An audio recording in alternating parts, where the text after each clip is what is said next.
Bonjour à toutes et à tous, bon réveil matinal et bienvenue sur Free Matin, ce rendez-vous matinal d'information, d'analyse et de divertissement sur ESAE TV. Ce matin, la rédaction de ESAE TV vous propose de suivre les impressions de quelques citoyens suite à la démission de Joseph Fifame Diogbenou de la présidence de la Cour constitutionnelle et après sa conférence de presse qu'il a eu animée mercredi dernier. Le président sri-lankais a envoyé une lettre de démission par courriel au président du Parlement peu après son arrivée au Singapour.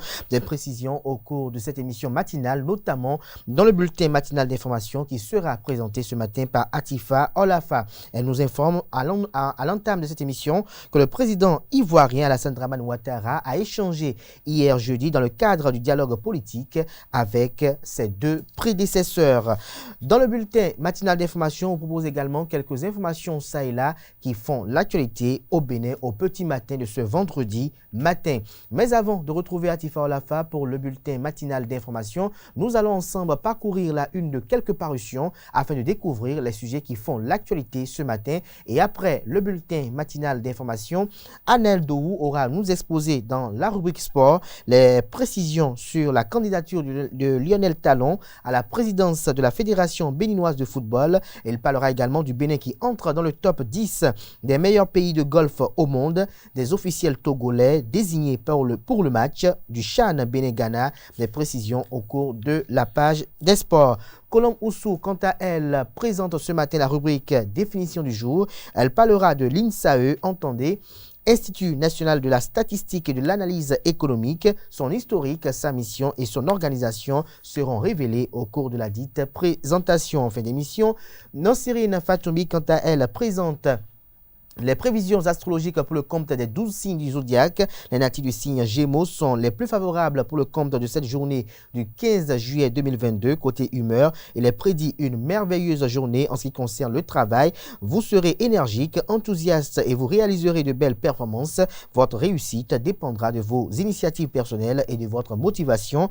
En amour, les rêves romantiques et les émotions sentimentales vous mettront de très bonnes humeurs. Côté santé, bonne résistance physique. Voilà l'essentiel à retenir du sommaire de ce matin, chers amis internautes. Découvrons ensemble la une de quelques parutions de ce 15 juillet 2022.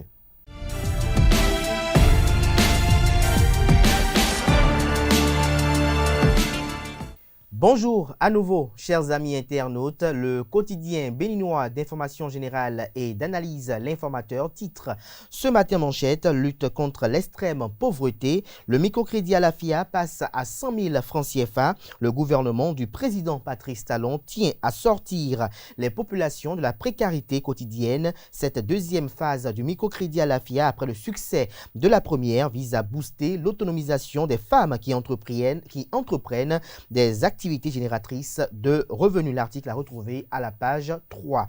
Toujours à la une du quotidien L'Informateur de ce matin, baccalauréat 2022, épreuve orale et sportive. Voici la répartition des candidats. Toujours à la une du même journal ce matin, attaque supposée du camp militaire de Tanguieta, le démenti formel de la municipalité. Retrait de plainte à la cour de la CE2AO. Comprendre les justifications de Boniaï. L'oreille droite de la une de ce matin de L'Informateur vous invite, comme à chaque parution, à découvrir dans les colonnes de sa parution le journal École, produit par les étudiants en formation de journalisme à l'École supérieure d'administration, d'économie, de journalisme et des métiers de l'audiovisuel ESAE. Le quotidien national d'information affiche ce matin en manchette signature de 3 conventions entre le Bénin et l'Union européenne. 33 milliards de francs CFA pour l'entrepreneuriat, l'énergie et la biosphère. L'article à retrouver à la page 3. Toujours à la une du quotidien national d'information, mise en œuvre du volet social du programme d'action 2. Programme d'action du gouvernement 2, le microcrédit mobile à la FIA entre dans sa deuxième phase. Le journal Le Matinal titre en manchette ce matin: accès au microcrédit pour les plus pauvres. Le microcrédit à la FIA passe à 100 000 francs CFA. Le Canard écrit noir sur blanc que le gouvernement joint l'acte à la parole.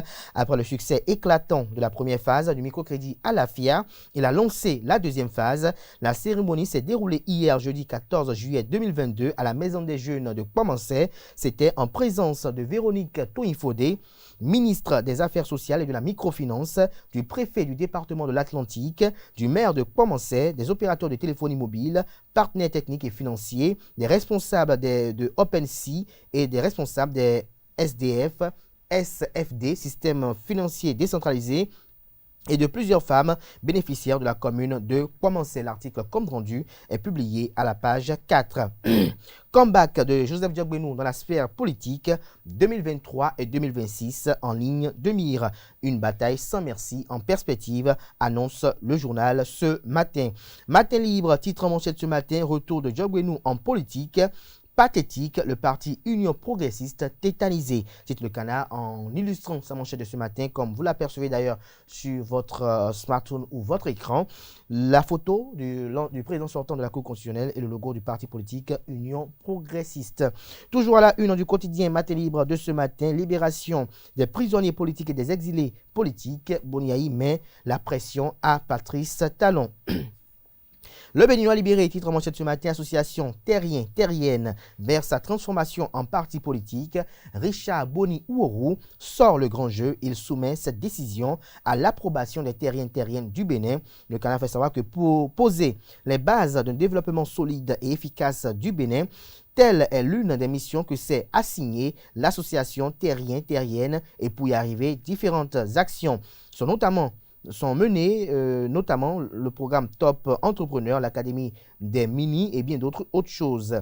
À travers une adresse à toute sa communauté et autres membres de son organisation ce jeudi 14 juillet 2022, Richard Boni Ouourou a annoncé sa volonté de faire du mouvement terrienne un parti politique. Retrouvé le point de son adresse à la page 8 de la page ce matin du journal Le Béninois libéré, qui nous propose également comme titre ce matin à la une: résultat du bac jamais 203, la grande académie de Calavi confirme sa place de leader. Signature de 3 conventions de financement avec l'Union européenne. Romuald Wadaï et Jean-Claude Dona Oussou obtiennent plus de 50 millions d'euros pour le Bénin. Romuald Wadaï et Dona Jean-Claude Oussou obtiennent plus de 50 millions d'euros pour le Bénin.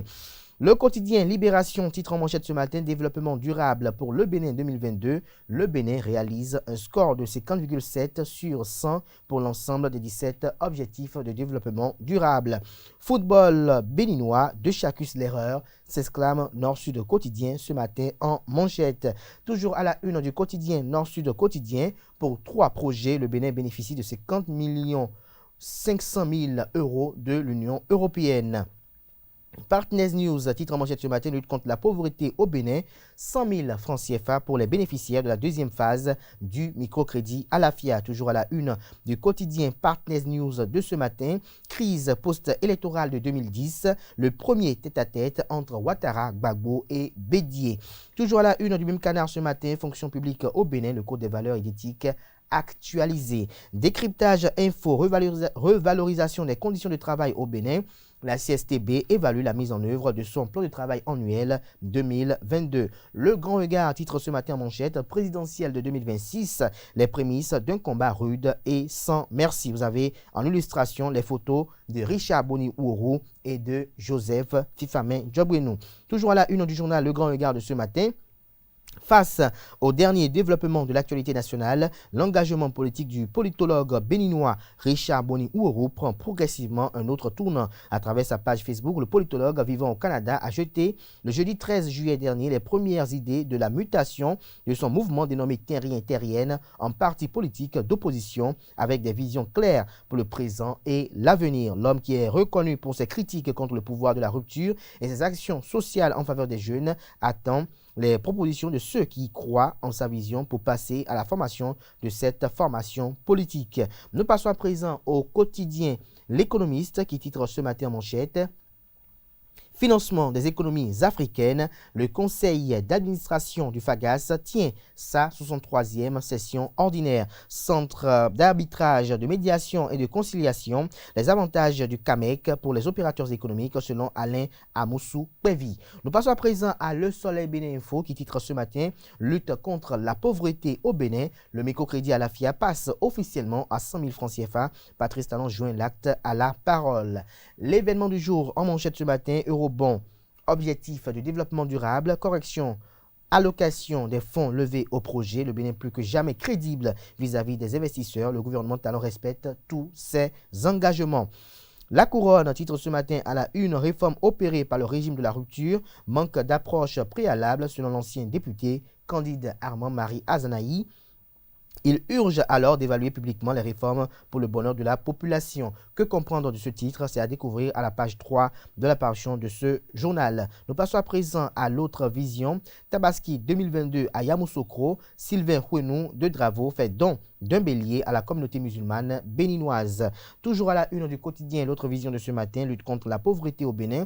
Le gouvernement lance la deuxième phase du microcrédit à la FIA. Le Clairon à la une ce matin, centre des œuvres universitaires et sociales d'Abomey-Calavi Kousassé, atelier de réflexion et d'échange.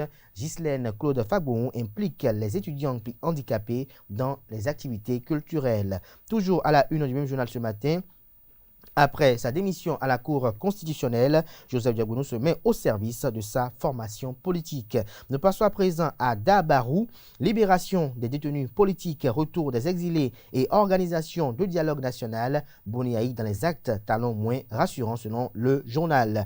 Le quotidien Le Potentiel en manchette ce matin, réseau de vente pyramidal au Bénin, 30 agents de CNET interpellés et 9 déposés en prison. C'était le mercredi dernier à la Cour de répression des infractions économiques et du terrorisme Criette. Des précisions sur ce dossier à la page 3 de la parution ce matin du journal qui propose également comme titre ce matin à la une, affaire détournement des fonds Covid à Ctoviclin dans le Koufo, 4 personnes sous mandat de dépôt. L'hebdomadaire catholique La Croix du Bénin affiche cette semaine en manchette 25 ans de la paroisse Sainte-Joséphine Bakita, une communauté florissante. L'article à retrouver aux pages 6 et 7 de cette semaine. Toujours à la une du même hebdomadaire ce matin, Dassa 2022, programme du pèlerinage national à la grotte mariale de Dassa-Zoumé à retrouver à la page 11. Noces d'or de Louis et de Charlotte Toudonou, la vie commune soutenue par l'amour de Dieu. 90 ans du père Blaise Elisha, un laïc tout dévoué au Christ à retrouver à la page 4. Nous passons à présent au quotidien La Cime de l'info. Après les résultats des divers examens nationaux, Dr Jean Abalo félicite les candidats admis et décerne un satisfecit aux acteurs du système éducatif de Bantais. Le quotidien Les nouvelles du jour, titre ce matin en manchette, 63e session ordinaire du conseil d'administration du FAGAS. Le FAGAS désormais dans une nouvelle dynamique en matière de gouvernance. Le déchaîné du jeudi, une qui refait l'actualité ce matin. Vous avez un homme qui dit, je ne veux plus de hache dans ma maison, point. Et à la femme de rétorquer, aïe, qu'est-ce qui t'arrive? Et l'homme qui dit, selon le FA, c'est mon totem. C'est sur cette note humoristique que prend un terme la une des journaux de ce matin. Merci à tout un chacun pour l'attention. Portez-vous bien. Bonne suite de programme sur OSA TV. Nous passons à présent au bulletin matinal d'information qui est présenté ce matin par Atifa Olafa.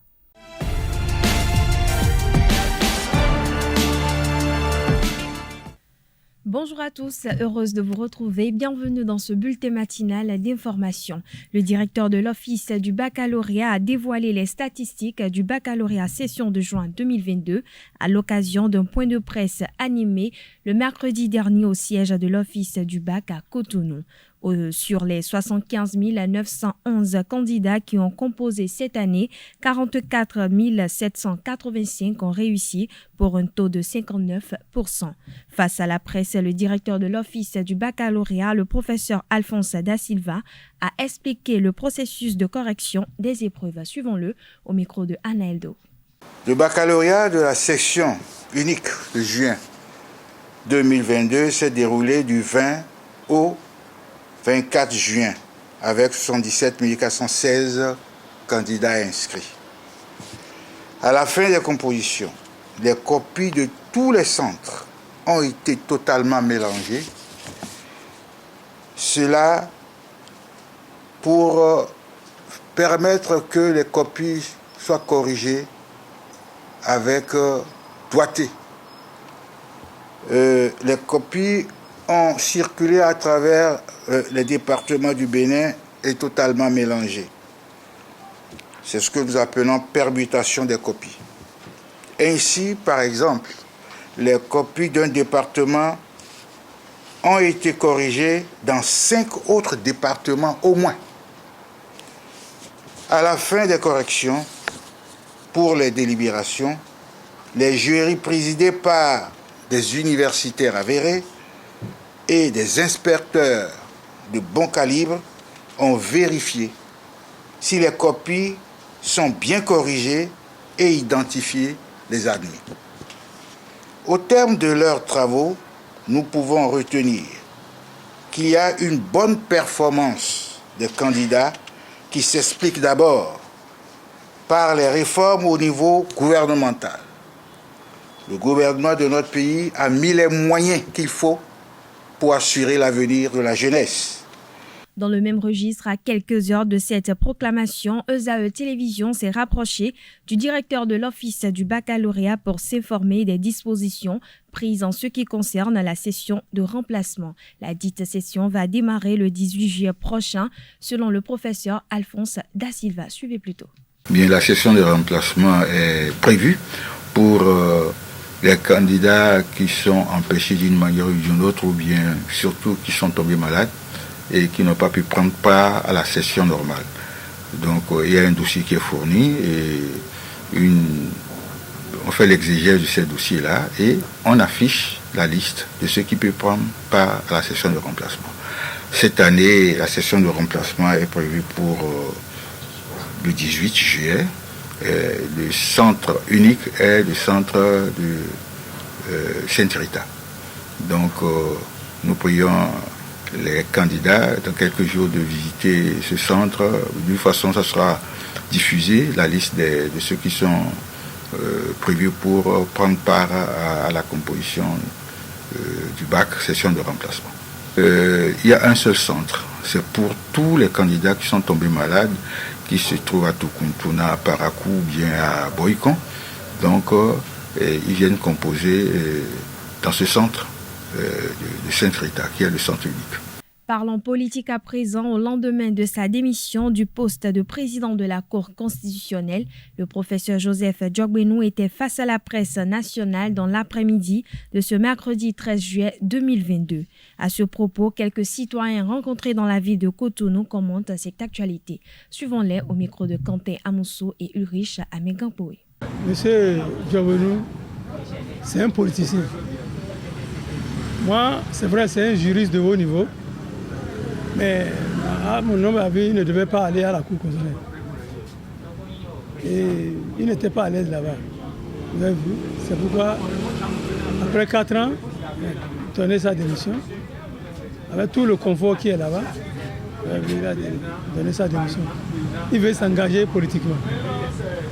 Et vous savez, à destination Union progressiste, en tant qu'ouvrier politique, il veut jouer le rôle qu'on va lui confier. Et je sais qu'il ne va pas jouer n'importe quel rôle. Soit il prend la tête du parti, parce que le président Bruno Amousso est fatigué, soit il devient le numéro 2 du parti. En tant qu'homme politique, il a une conviction. Donc, il a écouté son cœur. Il est entré en politique pour être actif et non être casé quelque part. Donc s'il décide aujourd'hui de mouiller le maillot pour son parti politique, ce n'est qu'une très bonne chose selon moi. Maintenant, il dit qu'il est prêt à tous les postes. C'est normal. Mais celui qui a occupé, celui qui était la 3e personnalité d'un pays et qui démissionne et qui décide de mouiller le maillot pour son parti, s'il ne vise pas la place du président de l'Assemblée,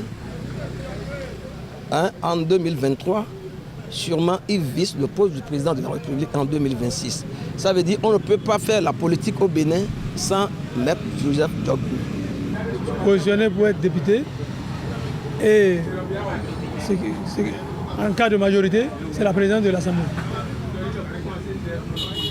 Et 3e étape, c'est la présidentielle de 2026. C'est son objectif. Et vraiment, c'est clair. Même s'il n'est pas affirmatif, c'est son objectif. Il est une fierté béninois et c'est un monsieur très séduisant quand on parlait de la politique. Je vois ce qu'il a fait, l'acte qu'il a posé, c'est un acte solidaire, c'est un acte très intéressant. Il mérite parce que ça place même pas être président de la Cour. Parce que sa place même, c'est d'être devenu le président de la République. Pourquoi pas même de rester à l'Assemblée permanente. Donc je vois que c'est ce qu'il a dit, que lui veut être un ouvrier politique. Je vois que c'est un acte qu'il a posé et que le peuple doit accepter. Si tu occupes n'importe quel poste et puis tu veux aller aux élections, déjà à 6 mois avant les élections, tu démissionnes. Alors vous me comprenez. La démission de Maître Joseph Djogbenou là n'est pas une démission qui est étonnante. Non, parce que l'homme prudent qui voit le mal de loin, les élections sont déjà prêtes, proches. Il devrait démissionner pour se préparer aux législatives de 2023. Moi, selon moi. Parce que voilà, la loi qu'eux-mêmes ont votée, c'est ça. C'est-à-dire, voyons ce que la loi dit. La personne a démissionné. Il n'y a rien sans rien. Il n'y a rien sans rien. La personne est nommée président de la Cour constitutionnelle. Ce poste, ce n'est pas un petit poste, un grand poste. Voilà qu'il a démissionné. Peut-être qu'il a une vision en tête. Selon moi, laissez-le. Faire son mieux. Il est libre de faire ce qu'il veut. C'est un homme d'abord suffisamment responsable. On sait qu'il est un agrégé de droit. C'est quelqu'un qui s'y connaît. Donc, en politique, il n'est pas un enfant. Il a été déjà élu au moins une fois à l'Assemblée nationale. Donc, on ne peut pas faire la politique au Bénin sans mettre Djogbenou. Je viens de le répéter encore. Et qui sait, en 2026, peut-être que c'est lui. Ah oui, vous savez, je sais que ça ne serait pas facile. Parce qu'il est venu trouver les gens. En temps, il était parti. Maintenant, il a repris encore ses activités politiques. Il y a d'autres qui étaient là. Mais je suis sûr qu'il a le soutien du chef de l'État. Donc c'est un avantage. La démission du président de la Cour constitutionnelle, sincèrement, moi, je l'ai mal apprécié. Je n'ai pas du tout digéré ça parce que un président de la Cour constitutionnelle d'un pays qui démissionne à la veille d'une élection, c'est comme si il a abandonné la suite. On a laissé l'autre qui viendra aujourd'hui va enchaîner, je suis d'accord, mais ce n'est pas bon pour un pays. Mais il a fait la politique parce que nous sommes à la veille des élections. Si moi je suis par exemple électeur là où il est candidat, sincèrement, moi je ne veux pas voter pour lui. Cela ne voudrait pas dire que l'autre ne peut pas voter pour lui. Nous sommes en démocratie. Puisque un président de la Cour constitutionnelle qui démissionne pour dire qu'il est candidat aux élections, il est libre. Mais cette politique-là, moi, je n'ai pas du tout digéré ça. L'Association des artistes, musiciens et acteurs culturels du Bénin, AMAC, a remercié l'artiste Sena Joy Djilia pour son impact positif sur la jeune artiste et l'ensemble de son œuvre le vendredi 8 juillet dernier à l'espace Doudou Plus d'Atropokodji. Blaise Parfait Merento, Antonio alias Blaise Antonio, Edipel et le mécène Zamakou Nukpo Togbe Pascal sont également partis avec des tableaux de reconnaissance. Suivez le compte-rendu de la rédaction.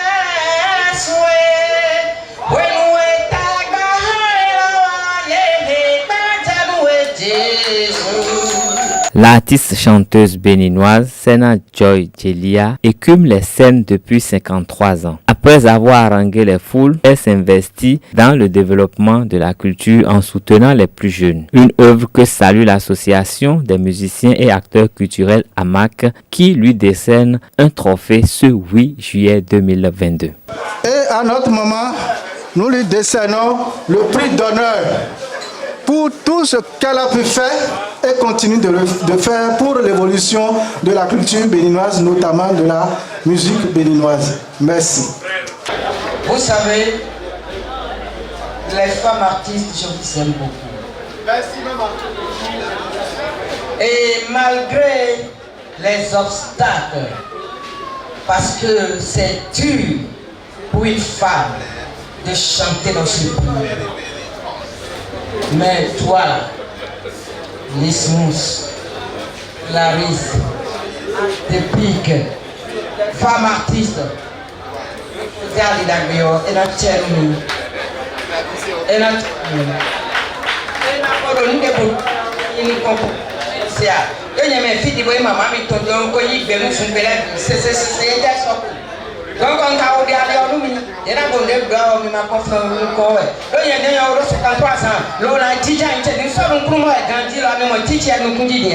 Quatre autres artistes engagés pour le développement de la musique béninoise, dont Blaise Antonio, ont également été honorés en cette occasion. C'est des travailleurs de l'ombre qui voyaient tout ce que nous faisons alors que nous travaillons sans regarder à gauche ni à droite qui nous regarde, alors qu'eux, ils avaient l'œil du lynx.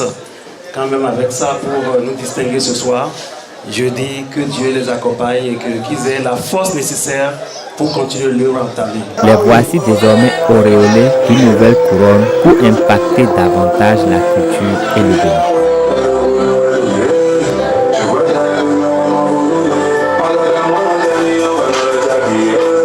Le lieu de travail est souvent un terrain propice à l'amour et aux amours éphémères. Pourtant, de nombreuses personnes désapprouvent la mise en couple de collègues et estiment qu'il s'agit d'un casse-tête pour les ressources humaines. Une équipe de notre rédaction a sillonné la ville de Cotonou pour recueillir l'avis des citoyens sur la possibilité d'une relation amoureuse en milieu professionnel, ses avantages et ses inconvénients.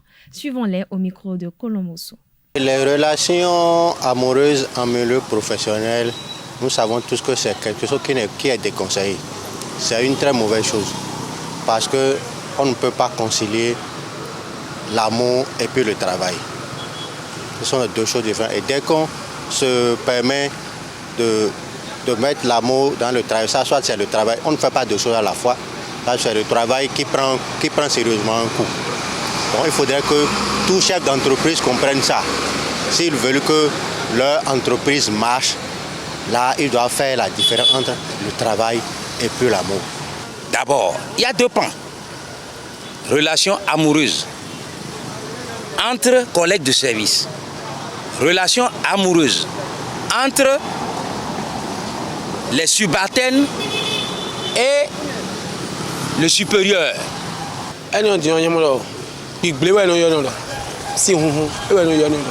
Parce qu'à la somme, nous avons à tomber à la somme, ou les bonus.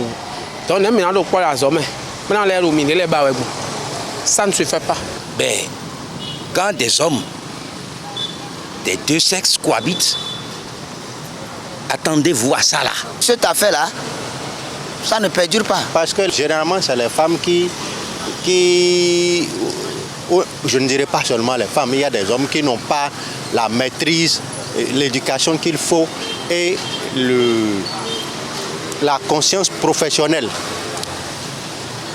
Ou soit le diplôme, les qualités qu'il faut, qui s'adonnent à ça parce qu'ils veulent utiliser leur sexe pour avoir de la promotion. Les relations amoureuses entre collègues de service, ce n'est pas interdit. C'est permis, mais le risque c'est que la fille ou bien la femme que vous courtisez là, mais il y a aussi d'autres hommes du même acabit que vous, dans le même service, qui envient cette fille. Mais si vous gagnez la confiance, le cœur de cette fille-là, alors là, les luttes intestines commencent. Et le travail prend de sérieux coups.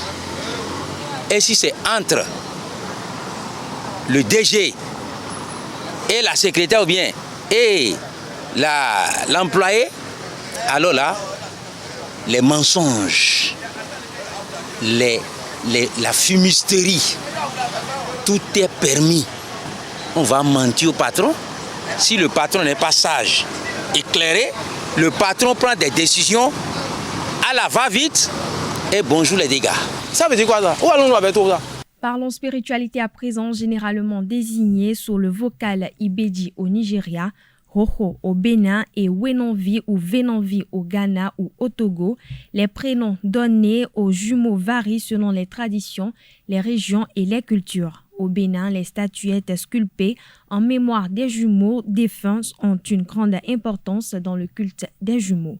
Jacques Marion d'Almeida, journaliste spécialiste des questions endogènes, expose ici le sens et les pouvoirs conférés aux statuettes qui représentent les jumeaux. Il est au micro de Francis Farami et Ulrich Amegampoé. Ça joue aussi des rôles de protecteur ou bien de protection si vous voulez. Vous voyez, les jumeaux protègent aussi. Les jumeaux, pour leur demander, il y a aussi des offrandes. Et que si vous voulez qu'ils vous aident dans un combat, il y a aussi des offrandes qu'on leur donne. Ils ont une manière de les adorer. Il y a des nourritures qu'on leur donne et qui permettent et qui leur donnent la force de pouvoir assurer un combat et de pouvoir combattre en votre faveur. Donc les jumeaux jouent un rôle très important. Et si vous avez un parent défunt, jumeaux, et que vous faites bien les cérémonies adéquates et que vous les ramenez en statuette, parlez-les, parce que ce sont des gens, ce sont des humains. Les statuettes aussi, on les traite comme des humains. Sinon, tout de suite, quand les cérémonies appropriées sont bien faites, je vous dis, si vous freinez, si vous portez atteinte à leur personne ou à leur personne, je veux dire, ils disparaissent. Ce sont des trucs qui disparaissent. À mon geste, ils disparaissent. Ils seront dans ils disparaissent. Et il peut aller chez votre frère d'à côté ou chez un oncle, peut-être quelque part, ils disparaissent. Donc on les traite, on leur donne à manger comme nous mangeons. Si vous voulez manger, vous les étalez sur la table, ils vous font face. C'est pour cela, actuellement, ils ont même des lits, on conçoit des lits et même de leur siège où ils s'asseyent, ils sont dedans, on leur donne à manger, on leur donne des boissons sucrées, nourriture, des biscuits, des bonbons, des trucs sucrés en quelque sorte. Parce que les jumeaux n'aiment pas trop, parce que quand vous leur donnez des boissons fortes, c'est que ça rend encore plus vif leurs énergies. C'est-à-dire, là, tout de suite, il y aura de l'amalgame. Donc, ce qui est conseillé, c'est des boissons sucrées, de l'eau, et des biscuits, des bonbons sucrés, justement pas des bonbons qui sont montelés ou à Zoro, en griffe, mais des trucs sucrés. Hors de nos frontières, le président ivoirien Alassane Ouattara a reçu ses deux prédécesseurs, Laurent Gbagbo et Henri Konan Bédié, ce jeudi 14 juillet 2022. Les ténors indétrônables de la scène politique ivoirienne se sont entretenus pour la première fois depuis 12 ans. Cette réunion intervient dans le cadre du dialogue politique à un moment d'apaisement. Au sorti de leur réunion, Alassane Ouattara, Laurent Gbagbo et Henri Konan Bédié se sont contentés d'une déclaration commune très succincte. Ils ont fait la mention d'un échange constructif dans la vérité qui permettrait la décrispation du climat socio-politique en Côte d'Ivoire. Les deux anciens chefs d'État ont remercié leur successeur pour son accueil fraternel. Alassane Ouattara a fait savoir qu'il souhaite que cette réunion extraordinaire devienne désormais ordinaire et régulière. Je leur ferai appel pour recueillir leurs avis et leurs recommandations, a-t-il confié. On se doute que des discussions ont eu lieu concernant des prochaines élections régionales et municipales de l'an prochain pour avoir un climat apaisé. Toujours à l'échelle internationale, le président sri-lankais Gotabaya Rajapaksa a envoyé une lettre de démission par courriel au président du Parlement sri-lankais ce jeudi 14 juillet 2022, peu après son arrivée à Singapour. Démission acceptée, a annoncé ce vendredi le président du Parlement. Selon les informations, Gotabaya Rajapaksa a fui son palais présidentiel samedi dernier, pris d'assaut par les manifestants qui lui reprochent sa mauvaise gestion au moment où le pays traverse la plus grave crise économique de son histoire. Selon la presse locale, le chef de l'État avait d'abord exigé un jet privé, refusant de prendre un vol commercial avec d'autres passagers à cause de l'accueil hostile qu'il avait reçu à son arrivée aux Maldives mercredi dernier. Il avait été conspué et insulté à sa sortie de l'aéroport de Melena, et une manifestation a été organisée dans la capitale de Malé pour demander au gouvernement des Maldives de ne pas laisser transiter en toute sécurité.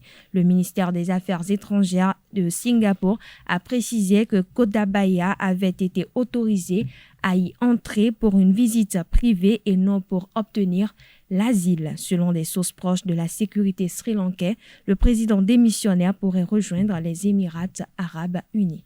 Voilà, chers internautes, c'est tout pour ce bulletin matinal d'information. Merci pour votre attention. Portez-vous bien. Merci à vous, Atifa Olafa, pour cette présentation du bulletin matinal d'information. Chers amis internautes, la grande édition du journal télévisé sur Oser TV est prévue pour 19h. Place à présent à la page des sports de ce matin sur Free Matin. Mesdames et messieurs, bonjour. Bonne nouvelle pour le golf béninois. Après la participation de Golf Club de Cotonou à l'édition 2022 de Heritage World Cup, le Bénin est désormais classé parmi les 10 meilleures nations de golf au monde. Le Bénin surpasse ainsi des pays comme l'Allemagne, la Belgique, l'Italie et le Nigeria. Une satisfaction pour le président de la Fédération béninoise de golf, Gilles Baguidi. Parlons football à présent. Dans le week-end du 29 au 31 juillet 2022, le Bénin va accueillir le Ghana pour le compte des matchs du premier tour qualificatif du prochain CHAN qui va se jouer en Algérie. À 2 semaines de cette rencontre, la Confédération a déjà désigné les officiels. En dehors du commissaire au match qui est ivoirien, les autres sont tous togolais. L'arbitre central, Gado Bodjona, sera assisté par Abdou Pefila et Mifitaou Amidou. Le 4e officiel est Comme l'envie à Klassou. Parlant toujours football, les élections à la Fédération béninoise de football prévues pour le 20 août 2022 attisent toutes les curiosités. Pour le poste de nouveau président de la Fédération béninoise de football, le nom le plus en vue est celui du président du club actuel champion Coton FC, Lionel Talon. Mais le fils du président de la République béninois n'est pas éligible à ce poste. En effet, selon les dispositions de l'article 35-4 des statuts de la Fédération béninoise de football, tout candidat au poste de président doit être membre du bureau dirigeant d'un club ou d'une association affiliée à la fédération depuis au moins 3 années. Une disposition que le patron de Coton FC ne remplit pas, sauf changement. Et autre nouvelle inconnue jusqu'à présent, Lionel Talon ne pourra donc pas se présenter pour la succession de Mathurin de Chacus. Et pour finir cette édition, soucieux de renforcer son arrière la saison prochaine, Andjeu a coché le nom du défenseur béninois et en fait une de ses priorités. Cédric Rontondi, puisque c'est de lui qu'il s'agit, est sous contrat actuellement avec Clermont Foot jusqu'en 2024. La direction angevine devra alors se rapprocher de son homologue très prochainement pour lancer les discussions. Mesdames et messieurs, c'est tout pour Free Sport. Merci à vous, Aneldo, pour cette présentation des sports. On installe à présent Colombe Oussou pour la définition du jour.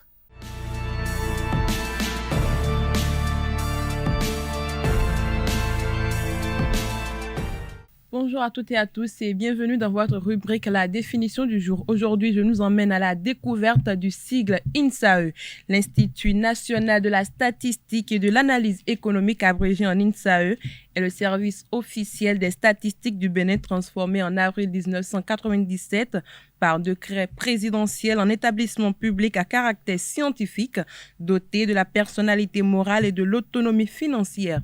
Ces activités se déroulent dans le cadre plus général du système statistique du Bénin organisé par la loi 2002 qui fait de l'INSAE un organe du Conseil national de la statistique. L'INSAE est une structure publique placée sous l'autorité du ministre chargé de la statistique. Avant l'indépendance en 1954, il a créé un bureau territorial de statistique relevant du service fédéral de l'Afrique occidentale française basé à Dakar. En 1956, le bureau devient un service. Puis un an après l'indépendance en 1961, il est érigé en direction de la statistique, de la mécanographie, des études économiques et démographiques. En 1962, cette direction est transformée en une division au sein de la direction des études et du plan pour devenir à nouveau un service 2 ans plus tard. En septembre 1966, par décret, la direction de la statistique fut créée, érigée ensuite en direction sous le nom d'Institut national de la statistique de l'analyse économique par l'ordonnance d'octobre 1973 portant création du Conseil national de la statistique dont il assure le secrétariat. C'est en 1997 que l'Institut est doté du statut d'établissement public à caractère scientifique, personne morale ayant l'autonomie financière. Son rôle est reprécisé par l'ordonnance de 2000 sur le Conseil national de la statistique qui prévoit qu'un décret à prendre en conseil des ministres précisera l'organisation et le fonctionnement interne de l'Institut national de la statistique et de l'analyse économique. L'INSAE assure le secrétariat du Conseil national de la statistique.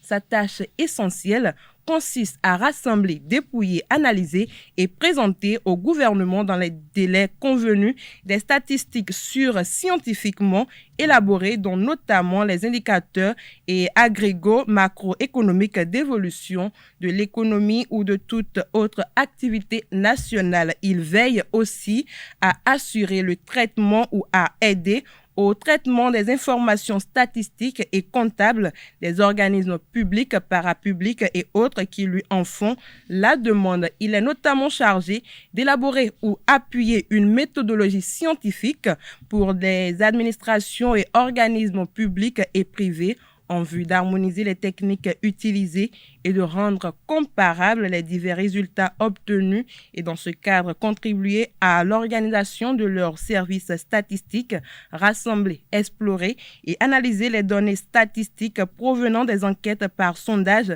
des recensements des statistiques courantes et d'autres sources en vue d'une meilleure connaissance de la situation démographique, économique, financière et sociale de la République du Bénin. Étudier et suivre la conjoncture économique et financière du pays, établir les comptes économiques et produire les renseignements chiffrés utiles à l'élaboration des programmes de développement économique. Étudier également les projets d'enquête ou d'études soumis à visa et d'en faire un rapport à la commission compétente du Conseil national de la statistique pour décision appropriée. Assurer la publication périodique des informations statistiques sous forme de bulletins, annuaires, revues, répertoires et autres. Faciliter et encourager l'étude et la recherche dans les domaines de la statistique, de la démographie et de l'informatique et assurer la formation du personnel technique. L'INSAE compte comme organe de direction une direction générale, un comité de direction et un conseil d'administration. La direction générale est assurée par Laurent Ronsard. C'est tout pour la définition du jour. Merci pour votre attention et à très bientôt. Merci Colombe pour cette présentation qui nous expose et nous édifie sur l'INSAE. Chers amis internautes, on installe à présent Nansirine Fatoumi qui présente les prévisions astrologiques.